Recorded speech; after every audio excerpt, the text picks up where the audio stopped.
Welcome to Bison Overtime. I'm your host, Alex Dusky. And I'm Malik Mitchell. Malik, how are you doing? How was your week? I'm doing pretty good. My team won in the Super Bowl, so. Right, let's start off our show talking about that. The final was 31-9, and this was the most watched Super Bowl since 2015. Now, do you think that's because people actually cared about the game or because they're bored during a pandemic? They cared about the game. I think everybody wanted to see if Tom Brady would win. I guess that's true, and of course he did. Something that Tom Brady also did was he exchanged words with the Kansas City Chiefs safety. I don't know if you saw a couple times. Little trash talking. Right. He led to him sending, I think it was Matthews, I think was the safety's name. Oh, Tyrann Mathieu, yeah. Yes. A heartfelt apology saying that was very out of his zone. And I personally hadn't seen Tom Brady trash talk someone like that. Had you? No, but when you're in the Super Bowl, everything's hyped, everything's fast paced. It just comes out. It's not being malicious or anything. It's just how the game is. So what were some takeaways for the Bucs? I know that Brady had 201 passing yards, which is kind of lower than what I was thinking maybe. But the defense got 3 sacks for a total of 27 yards lost. The defense destroyed the Chiefs' offensive line. I'm going to say that right now. But it was because they didn't have their 2 starting offensive tackles. Right. So I knew that was going to be some kind of struggle for them. But still, if you're a backup, you want to prove yourself so you can get the starting job. That was a terrible, what do you want to call it, shot. It was just, Chiefs just looked sad. Yes, it did. They couldn't get a rhythm. And, Mahomes didn't have too terrible of a game. He did have 2 interceptions. Do you think that because he was just not feeling 100% with that turf toe injury that the team couldn't rally around? Or do you think, they had that, I think it was an offensive coach was in that car accident and couldn't participate on the sidelines. Do you think that had something to do with it? Or what do you think was going through the Chiefs' mind to cause not a great I don't think that turf toe affected Pat Mahomes at all. He looked like he was playing how he usually plays. Probably the offensive coordinator, you said? Yes, I think so. Yeah, that definitely will take a big hit on any team because... And that was head coach's son. Oh, wow. Right. So... Yeah, big deal for Reed, too. Yeah, that definitely will take a toll on the team. But as far as Pat Mahomes, he was still throwing accurate passes even with the pressures coming to him. So I think he did everything he could do. I think it was just offensive line. And I think the 2 interceptions, both got tipped and then caught. It wasn't, so arguably wasn't Mahomes' fault. Yeah, exactly. If it touches, as a receiver playing in high school, if it touches your hands, catch it. Right. Simple as that. So I don't think Pat Mahomes did anything wrong. He did undergo surgery Wednesday. So hopefully, that went well and that he'll be able to feel better. Because I know he said that he was playing in extreme pain, which is never fun. Another interesting stat that I saw was that Patrick Mahomes hadn't lost by double digits and had not scored double digits since back in college in, I think, 2016. They only scored 9 points. Right, and I think it was his first game not scoring in the first half of the game. He didn't score a touchdown in the first half of the game. They didn't score a touchdown ever. It was three 3 field goals. Yeah, that's just a tough blow. You never want to do that in a regular game. And talking about the Super Bowl, that's just a tough blow. I can imagine how he's feeling right now. Another thing that I thought was interesting was that looking at the stat sheet for both teams, they're pretty even. The Chiefs actually did have 10 more total yards than the Buccaneers. But the thing that I think you were talking about earlier this week was that the Chiefs had 120 yards in penalties compared to the Bucs' 39. And that's another thing. That's a controversial thing with the fans. People think Tom Brady cheated. Right. Once again, I knew Deflategate, the fumble back in the Super Bowl, not the Super Bowl, but I think it was a playoff game against the Raiders. Right. Yep, with Charles Woodson stripping them and they called it back. I don't know. There's a lot of it was a lot of calls that pass interferences that I thought I wasn't pass interferences, but Do you think Brady will stay with the team, or do you think he'll retire? I think Brady's not going to retire. Okay. Brady's not going to retire. A cool player on the Buccaneers is Joe Haeg. He's an NDSU alum. He's an offensive tackle for the Bucs who was drafted in the 5th round of the 2016 NFL Draft. He was playing with the Colts before, but this was his first season with the Bucs.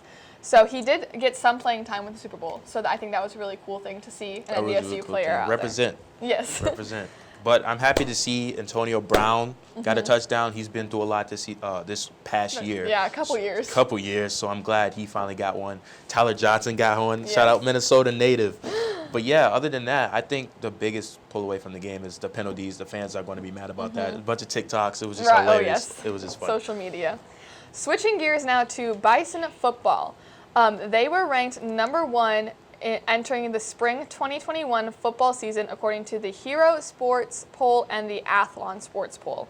There are 4 other teams from the Missouri Valley Conference that were ranked, and that's SDSU, who's second, so right behind NDSU, UNI 6th, who you said we destroyed last year, Illinois State 9th, and Southern Illinois 16th. Yeah, UNI this time is not top 3. That's, I don't know, is that controversial, or I don't know if they're going to take that to heart, but I mean, we did kill them last year, so that's probably why. But yeah, SDSU is probably our number 1 competitor. There were 2 from the Hero poll. 2 players were named on the preseason All-American team.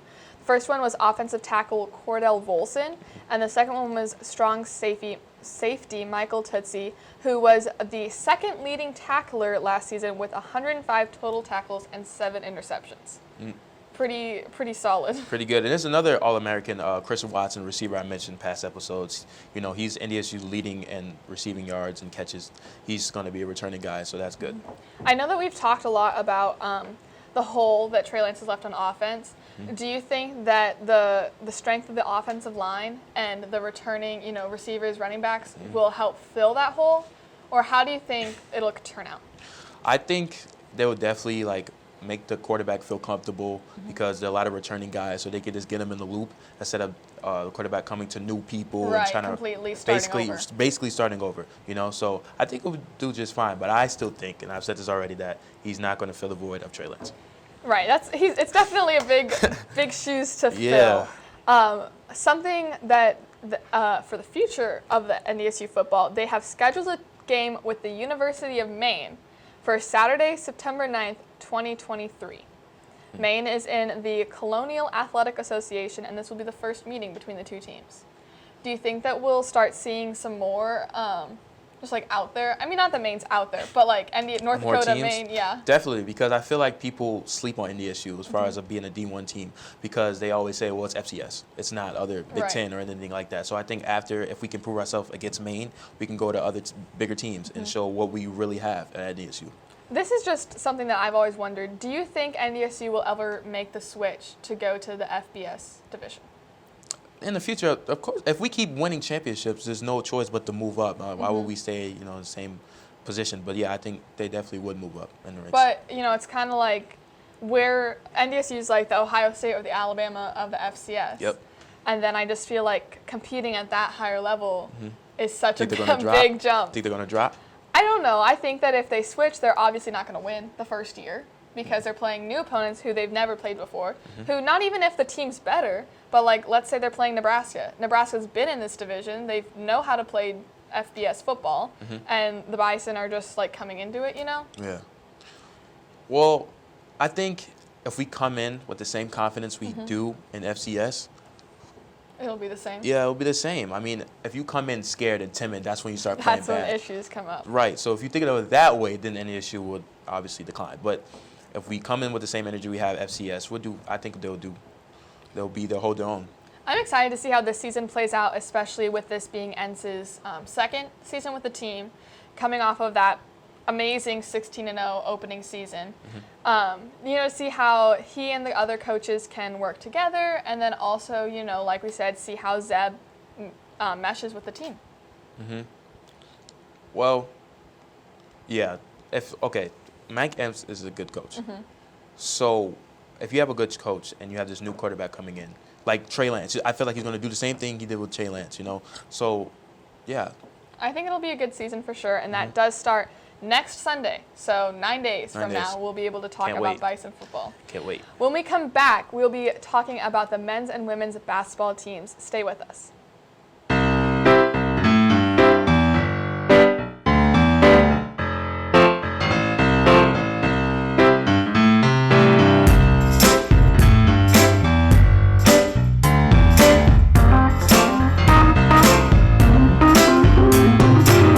Technology Learning and Media Center, located in the Quinton Burdick Building, Room 150C, provides a variety of services to assist you with all of your technology-related coursework and personal learning goals. The TLMC offers one-on-one tutoring and assistance in topics ranging from basic computer skills to advanced topics such as design, Adobe products, and multimedia software. a resource library that includes books on the latest software releases, online resources including a lynda.com kiosk that provide free access to high-quality video tutorials on hundreds of topics, free workshops on a variety of topics taught each semester by our student staff, software and hardware for audio and video capture, conversion, and editing, plus personal assistance on your multimedia projects. Multiple scanners are available at the TLMC, including one large format scanner and a slide and film scanner. The Wacom tablet provides ultimate control in your favorite graphics and illustration software and can help you to create stunning digital artwork. Large format poster printing is also done at the TLMC. Our walk-in media resources include the Whisper Room sound booth for recording professional quality voiceovers and audio. The TLMC Media Studio is available by reservation and provides equipment and space for video recording, audio recording, studio photography, screen capture, and a green screen for special effects.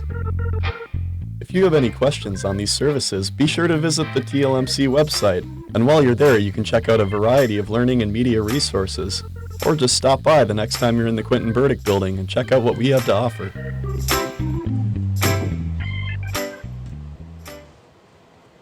Welcome back. Now we're going to dive into men's and women's basketball. Now, women's basketball broke the curse. Yes, they swept the weekend. Yep, winning their first game 70-49. Coming out strong in the first quarter. Like I was talking about, if they come out strong in the first quarter, they will win the game. That's exactly what they did. Emily Dietz, we've been saying her last name wrong. Dietz. we'll get all of these names eventually. Scoring 14, Ryan Cobbins scoring 14, and Katie Deaton scoring 12. Deaton is getting more playing time. She's a sophomore, she's really carrying her weight. So I'm glad to see more of her. Something about Emily Dietz, that was her 10th career double-double. So she had 15 points and 12 rebounds. And she is now the 5th female in the NCAA D1 era to get 800 career points and 500 career rebounds. Yes. So a great game, but also like great historical moment for her as well. And then Katie Deaton had a season high of her 15 points. And just another historical fact that the NDSU women's were on a 12-game losing streak to ORU. So they snapped that. Wow, yeah, they broke that. The second game they also won pretty big, 79-63. So now the team is 14-4 overall, with 9-3 in Summit League. Yep, came out fast again. This time, Cobbins scoring 17. She scores more points in the second game. I noticed that. Right, yeah. Right, and then Hambling scoring 14, and Renia Hopkins scoring with 13. So hopefully they can keep up this winning streak. They're 9-3 in the conference now. They play and this is the most conference wins since the 2010-2011 season. And that season they went 9-9. So we can only go up from here. Yep. They play next Friday at 5 p.m. against SDSU. Big conference rival. The SDSU are 15-2 overall, ranked 23rd. 8-0 in our conference. That's going to be a tough game. And especially, coming off of this bye, because they're not playing this weekend. Do you think that will help the team so that they have more time to heal and practice, or do you think it'll hurt them that it's kind of killing their momentum coming off of this big win? I think it will help the team. It's always good getting a break and getting ready for that big game. That's true. Yep. So I'm kind of scared to have a forward that averages 19 points, but that's the only player that averages always over 15 points in a game. So all they have to do is contain her. Right. That's all they have to do. And that's promising. It's not like every single girl on the team is stellar, which I mean, they obviously are because they're 8-0 in the Summit League. Yep. Switching over to the men's now. They unfortunately split the weekend, which is what we were expecting the women to do. So they won the first game 61-54. They actually held ORU to their season low, 54 points. The Bison led for 38 of the 40 minutes in the game. Yeah, and Harden Hayes returned. Yes, that was his first game since, I think, January 16th. Yep, returned to the starting lineup coming off an injury, led the game in points and rebounds with 15 points and 9 rebounds. And that's a career high, 9 rebounds. Yep, and then Grayso, he does his thing. He has 13, and Cook made with 11 points. Do you know what his injury was? I couldn't find that. I think it was something with his leg. Okay, yeah. Probably just like a strain or something, nothing too serious. Second game, they lost. A close loss. That's what we're seeing in this Bison's men's team is that it was 80-74. But, ORU started out really strong, and the Bison were just playing catch-up the whole game. I saw this game live. Like, the crowd's emotions was up and down the whole game. Like, they were down, Down by 7 coming out of the first half. Okay. Fought their way back twice. Not once, but twice. Twice. Tyree Edey scores a three-pointer. 41 seconds left, right? So it's 72-69, right? Right. Then we foul them at the end of the game for some reason. They sink all their free throws. All of them. Talk about pressure. We put so much pressure on that guy at the free throw line, he still sank them. Poker face. Didn't show any weakness at all. Then Rocky drives to the lane and won, makes the free throw, 76-74 with 6 seconds. Then we fouled again. They take all of it. Game over. I was so mad. Rocky did have 20 points in that game, though. So, although it was a tough loss, a close loss, and a hard-fought loss, there were some good takeaways with that. But, unfortunately, the team is now 9-3 in Summit League play, and they will also be facing SDSU next weekend. And the SDSU men are 11-4 overall and 5-1 in the conference. Yeah, they're second in the Summer League ahead of NDSU, so that will be also a tough game. How do you think, we can talk about those games more next week, but how do you think, for the women and for the men, how do you think it'll go? I think, I always say NDSU is going to win, but I think the women's are going to lose one game. I think the women are going to have a harder time winning than the men will. That's my thought. I think they're going to lose the first game, win the second one, and I think men's might lose both of the games. Because they played us back in December. They only beat us by 2, but like the teams that they close beat, losses. yeah, close That's loss. what I'm saying. But the teams that they've been beating, we lost to them. So that's the thing. And plus it was the beginning of the the season, so they're not really clicking. The chemistry is not really there yet. So now they're seasoned. Now it's happened. Yeah, now they have momentum. Yep, they have momentum. All that. So I think that's going to make the shift, and I think they're going to destroy us. Well, we'll have to talk more about that next weekend. When we come back, we have an interview with Holly Murphy from the women's golf team.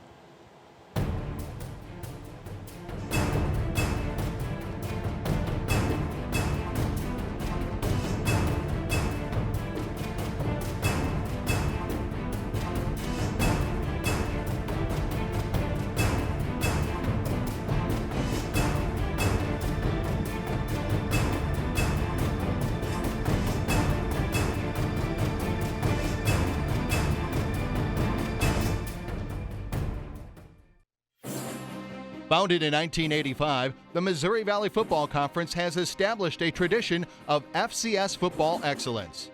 Competing at the highest level of NCAA Division I, student athletes at its 10 institutions demonstrate character, passion, and integrity as they grow as a student, an athlete, and a citizen. The Missouri Valley Football Conference, where leaders are shaped and champions are forged.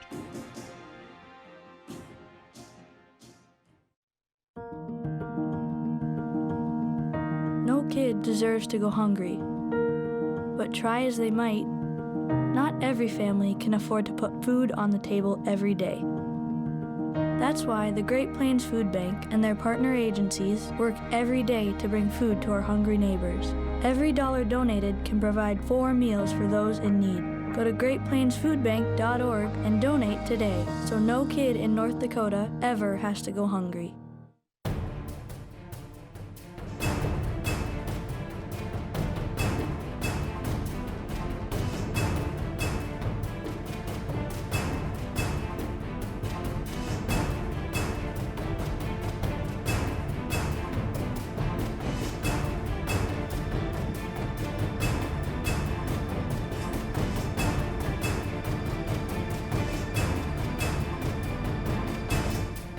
Welcome back to Bison Overtime. For this segment, we are joined by Holly Murphy, a freshman member of the women's golf team. Holly, thank you for joining us. Thanks for having me. So, how are you doing? The team is currently on their way to California right now? We're going to Palm Springs this afternoon to get warmed up for our last time before we can start our season. Exciting. Yeah, how was your reaction when your schedule was released?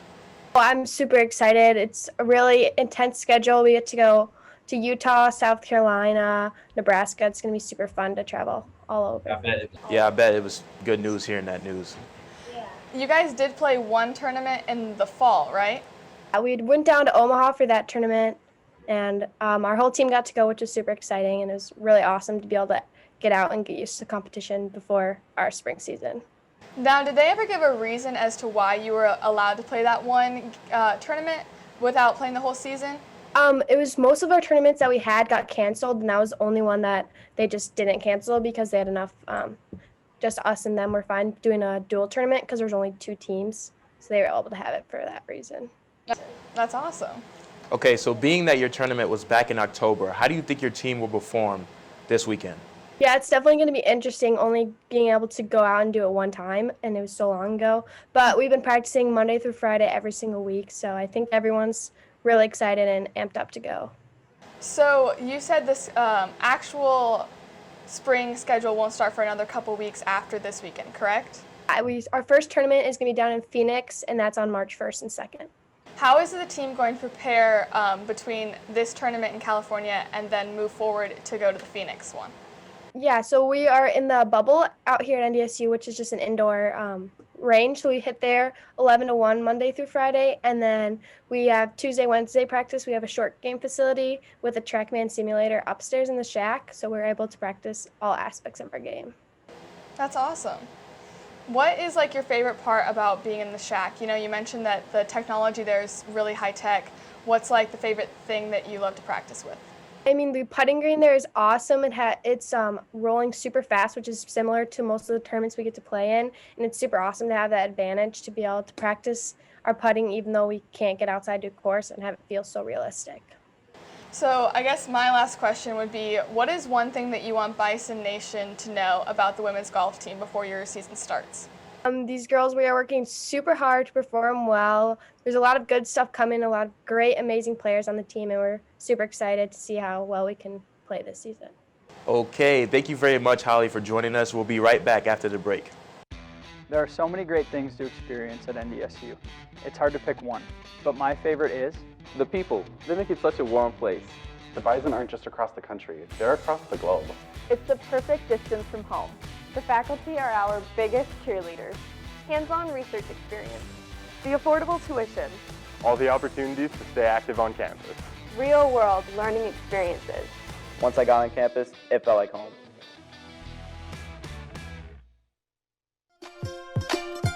The NDSU bookstore has everything you need to show off your Bison pride. The bookstore can have you sporting green and gold wherever you go. It offers many different brands, sizes, styles, and selection so that you find exactly what you're looking for. Shop the NDSU bookstore and show your spirit today.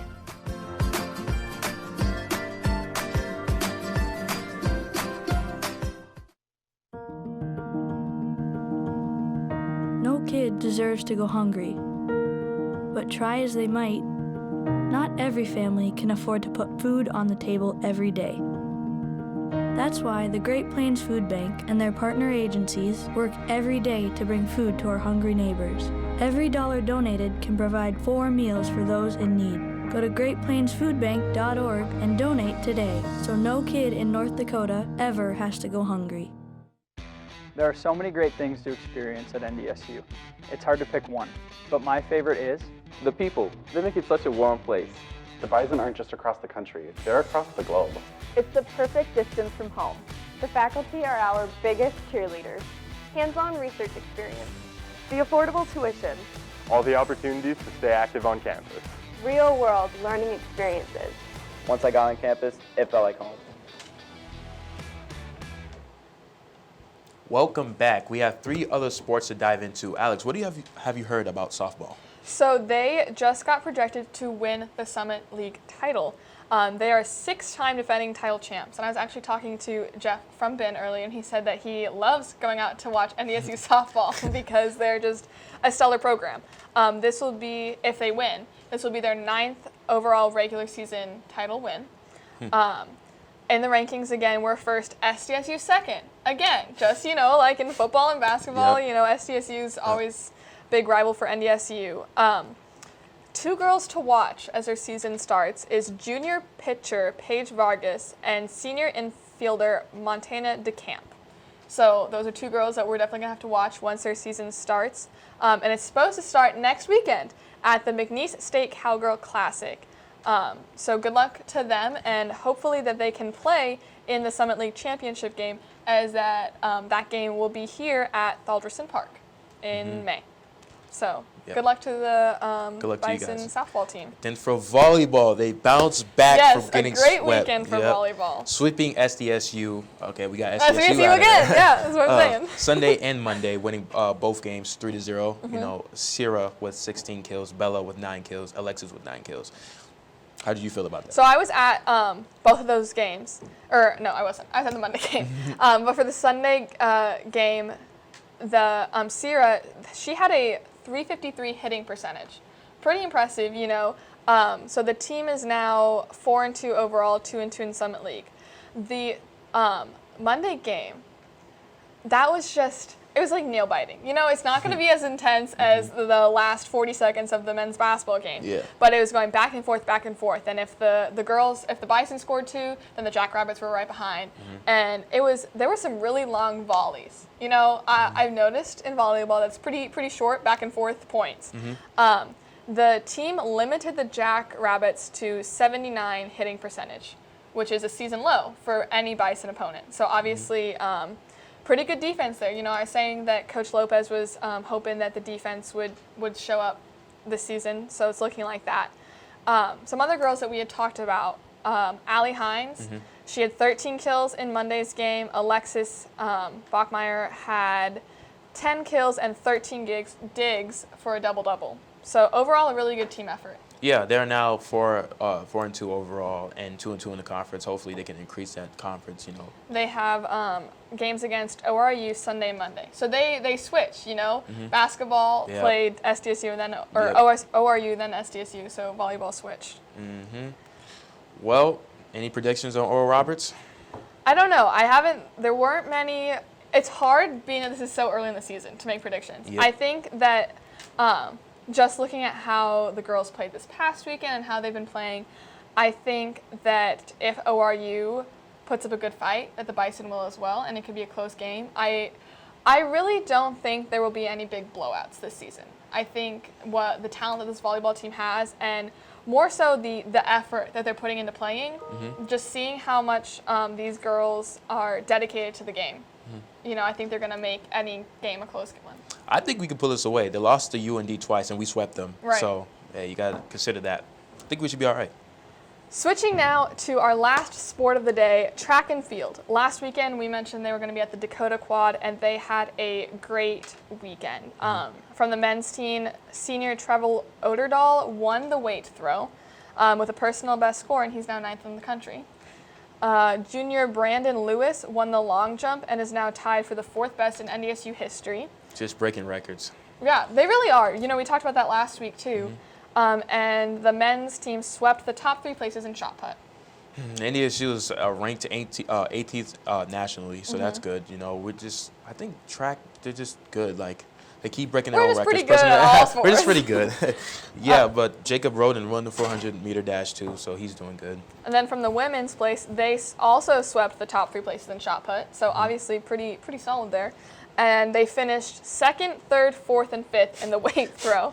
And then Akili Moten had an outstanding weekend and is now 3rd in the country in shot put.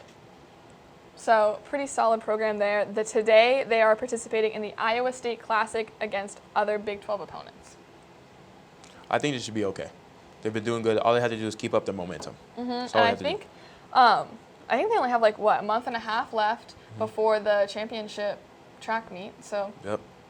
All you have to do is keep training, keeping the momentum, keep motivating each other and don't get too cocky. Right. That's always the thing. I think that, you know, with all of these sports, NDSU is known for their football, known for softball too, and now track and field are looking outstanding too, as long as everyone can keep their cool. And I really liked what Coach Entz said, you know, you win, you celebrate, you move on, you forget it. So hopefully.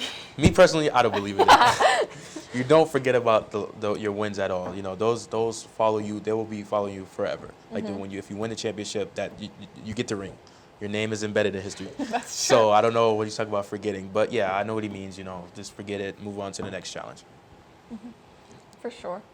All right, well, thank you so much for tuning in today. Be sure to tune in next Friday at 12:30.